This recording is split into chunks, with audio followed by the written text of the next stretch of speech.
सागर शहरी नहीं बल्कि अंतर्राष्ट्रीय पटल पर प्रसिद्ध शिक्षाविद डॉक्टर हरि सिंह गौड़ और मां सरस्वती को नमन करते हुए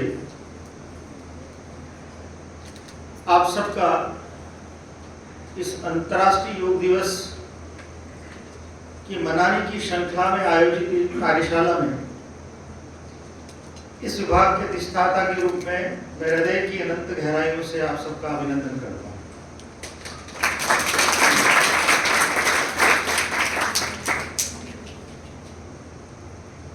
जो बाहर से पधारे हुए वक्ता अतिथि शिक्षाविद यहाँ इस विश्वविद्यालय में आ सके हैं, अपना समय निकाल सके हैं, ये मेरा पुनीत कर्तव्य है। अधिष्ठाता के रूप में मैं आपका भी अभिनंदन करूँ।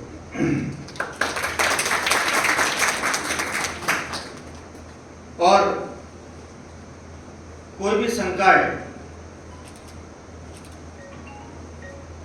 उस संकाय में कार्यरत शिक्षकों की बिना ऊर्जा के सफल संचालित नहीं हो सकता।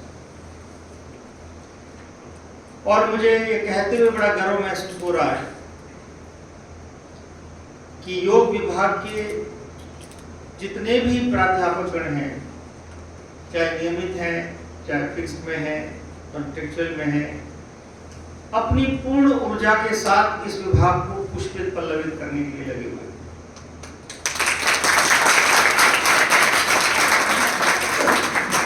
कई विभागों का दायित्व मेरे पास है और समय का अभाव रहता है और थोड़ी मुख्य बिल्डिंग से थोड़ी दूर है, तो मैं यहाँ कम आ पाता हूँ। जैसा आपने कहा, आज मैं प्रथम दिन ही आया हूँ। कई दिनों से अरुण जी से मैंने कहा कि एक बार मुझे विभाग में आना है, विभाग को जानना है, समझना है। ईश्वर ने आज मुझे मौका दिया है। 12 तारीख को आना था, लेकिन कोई परिवार में ऐसी स्थिति हो गई, मैं आ नहीं सका। मैं ये समझता हूँ कि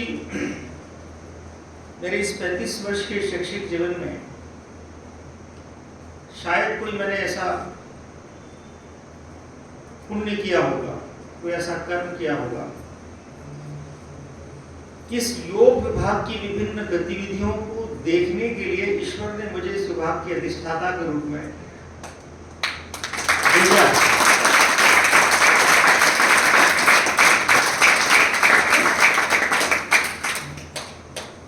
आज के इस वैश्विक परिदृश्य पर अगर हम नजर डालें तो चकाचौंध की भरी दुनिया, अति महत्वाकांक्षाओं से युक्त दुनिया, आपाधापी की दुनिया,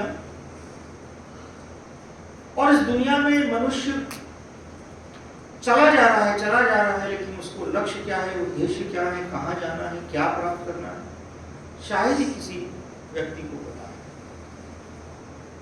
इस वर्तमान की प्रतिस्पर्धा की, मैं कहूं प्रतिस्पर्धा नहीं, प्रतिद्वंदिता कि इस दुनिया में माता पिता को भी नहीं पता है कि हम बच्चों को बड़ा कैसे करें, वो कैसे जीवन यापन करेंगे। क्या अध्ययन के साथ साथ इस शरीर को संचालित करने के लिए कोई अन्य आवश्यकताएं नहीं है? क्या शरीर एकमात्र मशीन है कि इस मशीन को जैसे ढोया जाए, जैसे रिमोट कंट्रोल से संचालित किया जाए वैसे वो संचालित होता जाए? ना, ये मशीन नहीं। ये मन, शरीर और मस्तिष्क, ये 3 स्तंभ जो हैं, इस मन, शरीर और मस्तिष्क, ये मनुष्य मात्र ही महसूस कर सकता है। हम ईश्वर की वो सर्वोत्कृष्ट कृति हैं जिसमें हमें मनुष्य के रूप में जन्म लेने का सौभाग्य मिला। और हमारे पास मन है, मस्तिष्क है, शरीर तो अन्य प्राणियों के पास है, लेकिन शरीर को बनाया कैसे जाए, शरीर को निर्मित कैसे किया जाए और शरीर को इस योग्य कैसे बनाया जाए कि हम इस जीवन में इस शरीर का सदुपयोग कर सकें, ये मन और मस्तिष्क के संयोजन से हो सकता है। और योग ऐसी विधा है जो मन और मस्तिष्क के बीच की जो बॉन्डिंग है, जो बंध है, उसको मजबूत बनाती है। और आप सब सौभाग्यशाली हैं कि इस राष्ट्र के प्राचीनतम योग विभाग के विद्यार्थी के रूप में आप यहां पर प्रवेश कर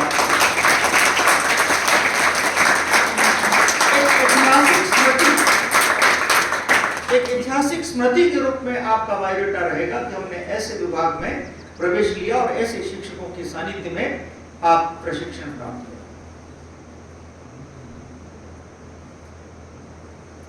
अभी हमने आपकी प्रस्तुति में नारी शक्ति और नारी की वंदना को सुना, समझा। मेरा ऐसा मानना है और आप सौभाग्यशाली हैं कि आप जब यहाँ पर शिक्षा प्राप्त कर रहे हैं तो हमारे विश्वविद्यालय की मुखिया भी नारी शक्ति के रूप में, और नारी में जो संवेदनाएं हैं और संवेदनाओं से मन संचालित होता है, और मेरा ऐसा मानना है कि संवेदनाएं सबल होती हैं नारी, और पुरुष को मार्ग दिशा मार्ग प्रदत्त करने में भी नारी का योगदान महत्वपूर्ण होता है। स्वयं शिव भी पार्वती से मार्गदर्शन प्राप्त करते थे। जिस शिव की वंदना हमने अभी की, जिस शिव के स्वरूप को हमने अभी जाना अपनी प्रस्तुति में, वो संपूर्ण संसार को संचालित कर सकते हैं। लेकिन आप हर बार देखते हैं उनके बगल में मां पार्वती को। इस भारत की संस्कृति ने नारी को उतना सम्मान उस प्राचीनतम काल से भी दिया है जब से षष्ठी बनी।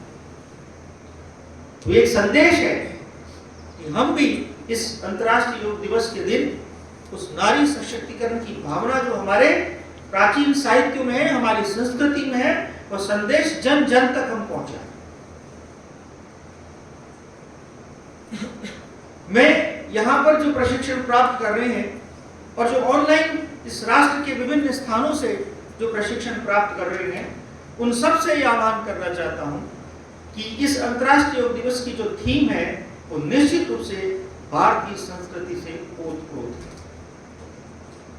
और ये भारतीय है जो संपूर्ण राष्ट्र के संपूर्ण विश्व के विभिन्न राष्ट्रों को एक नई दिशा देने का कार्य करता आ रहा है पिछले दशक से।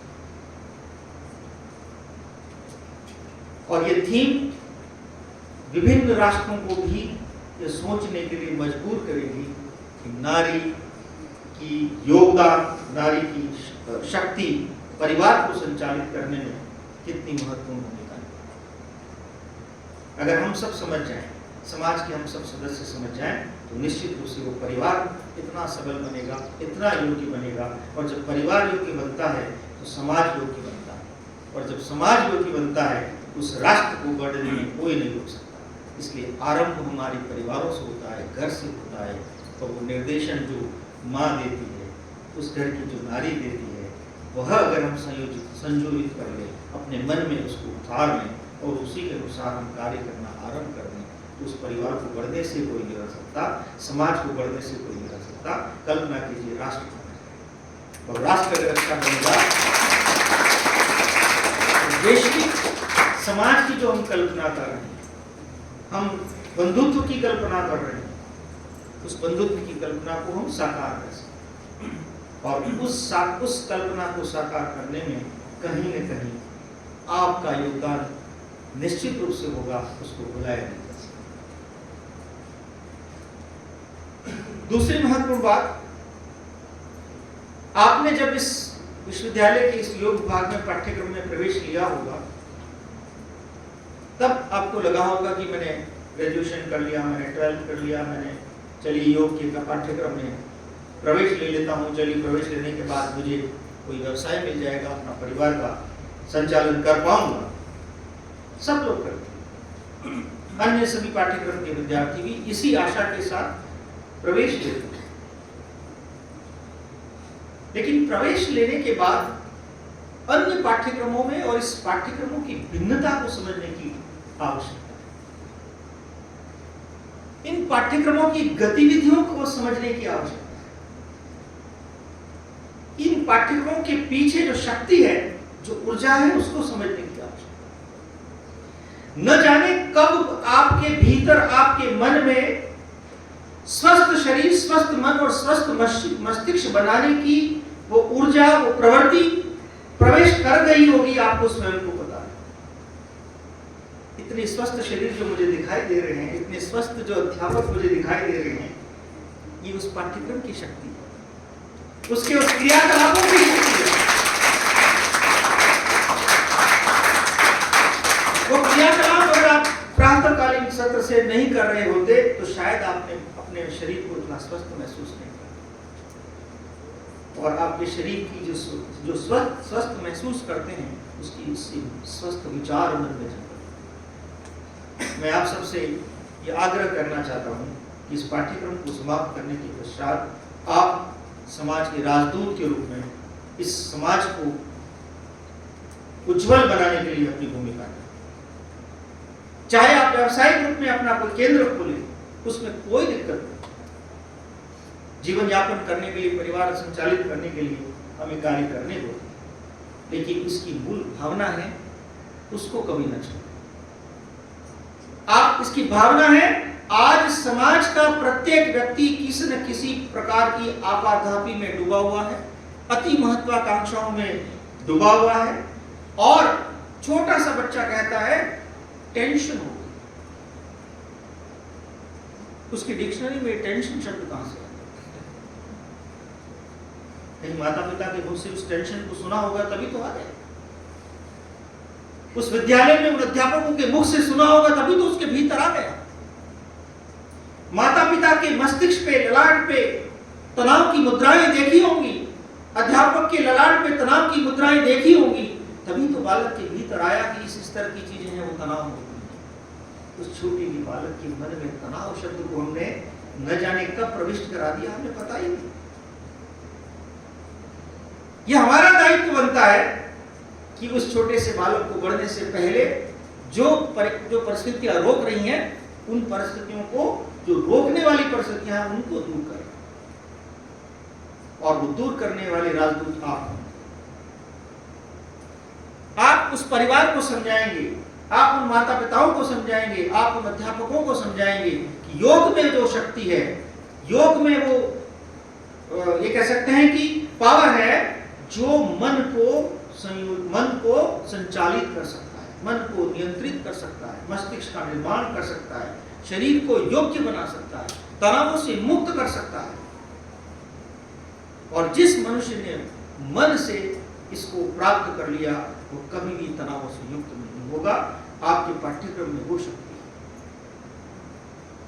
जब हम शिव वंदना कर रहे हैं, जब हम ओम की स्तुति कर रहे हैं और आंखों को बंद करते हुए मैंने आप सबकी मुद्राओं को देखा, बिल्कुल ऐसे आप मुझे लग रहे थे, ऐसा लग रहा था कि मैं फोटो भी खींचूं, लेकिन साथी लोग फोटो खींच रहे थे, मैं जरूर प्राप्त करूंगा। उस मुद्रा को देखिए दुनिया, और देखिए इसमें, इसके भीतर मन को नियंत्रित करने की कितनी शक्ति है।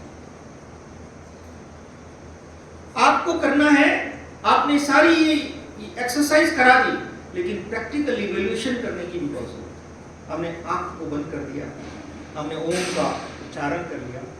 देखिए, पहले दिन मैं ओम का उच्चारण कर रहा हूं, लेकिन मन में भीतर अनकॉन्शियस माइंड में जो विचार हैं वो अभी आते जा रहे हैं। यद्यपि मेरी आंख बंद है, यद्यपि मैं ओम का उच्चारण कर रहा हूं, अभी भी विचार आते जा रहे हैं। चौथे दिन, 5वें दिन, 10वें दिन, 30वें दिन, हाँ, अब विचार कम होने लगे। 1 महीने बाद, 2 महीने बाद अब लगा कि ना, जिन विचारों से, जिस अचेतन मस्तिष्क के भीतर जो विचार थे जो मुझे परेशान कर रहे थे, मुझे कभी अपने मन को नियंत्रित करने नहीं दे रहे थे, मैं कार्य नहीं कर पा रहा था, और जब भी किसी लक्ष्य पर कुछ करता था, बीच बीच में वो विचार आ जाते थे और मेरे लक्ष्य की प्राप्ति मुझे समय पर नहीं हो पाती थी।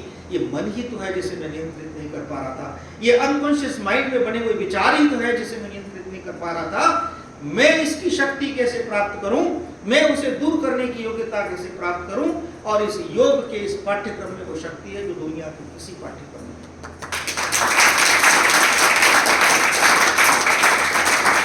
इसलिए आप सबका ये दायित्व बन जाता है कि आप उन मनुष्यों की, उन समाज की, उन लोगों की वो सेवा करें। भले अपना केंद्र चलाएं, लेकिन उसके पीछे सेवा का भाव जरूर है।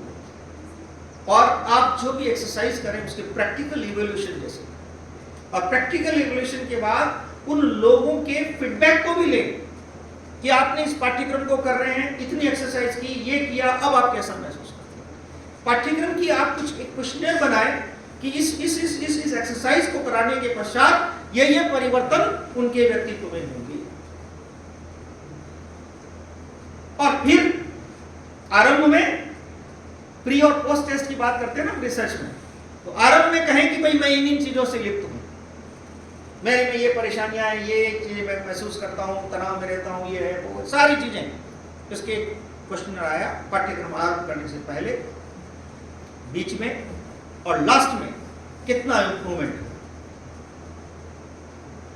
अगर वो इंप्रूवमेंट पॉजिटिव साइड में है तो निश्चित रूप से हमारी इस पाठ्यक्रम की विभिन्न गतिविधियों की महत्ता बढ़ जाएगी। इसलिए जब आप समाज में लोगों की सेवा करने के लिए अपने केंद्र को आरंभ करें, आप किसी गुरु के साथ जुड़ें, तो निश्चित रूप से इस पाठ्यक्रम में गुरु का बहुत महत्व है। और जिस गुरु से आप प्रशिक्षण प्राप्त कर रहे हैं उस गुरु की वंदना करते हुए अपने कार्य को आरंभ करें। निश्चित रूप से आप अपने लक्ष्य को प्राप्त करेंगे, सफलता को आप प्राप्त करेंगे, ऐसा मैं महसूस करता हूं। और मैं ये मानता हूं कि आप डॉक्टर हरि सिंह गौड़ विश्वविद्यालय के इस योग विभाग का नाम इस देश दुनिया में इतना ऊंचा पहुंचाएंगे कि मुझे लगता है कि आप जब भी इस विश्वविद्यालय के राजदूत के रूप में विश्व में भ्रमण करेंगे, विभिन्न राष्ट्रों में भ्रमण करेंगे, तो हम आपको गौरवान्वित होते हुए महसूस करेंगे और हम कहेंगे कि हमारे विद्यालय।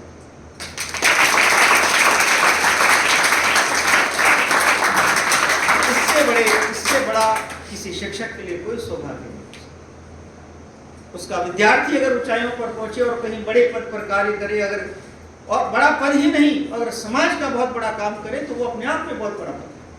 अगर आपकी कोई प्रशंसा करता हुआ पाया गया कि हमारे योग गुरु, भला विश्वविद्यालय से पढ़े हुए योग गुरु हमें इस तरह से मार्गदर्शन कर रहे हैं और हमारा जीवन बहुत उज्जवल हो गया, हमारा जीवन बहुत अच्छा बन गया, उससे बड़ी गौरवान्विति की महसूसी हमारे अध्यापकों को और हमको होगी, कोई कल्पना नहीं। इसलिए मैं ये आशा करता हूँ कि आप हमें गौरवान्वित होने का निरंतर अवसर देते रहेंगे। आपके जीवन में उज्जवल भविष्य की शुभकामनाओं के साथ अपना स्थान दें।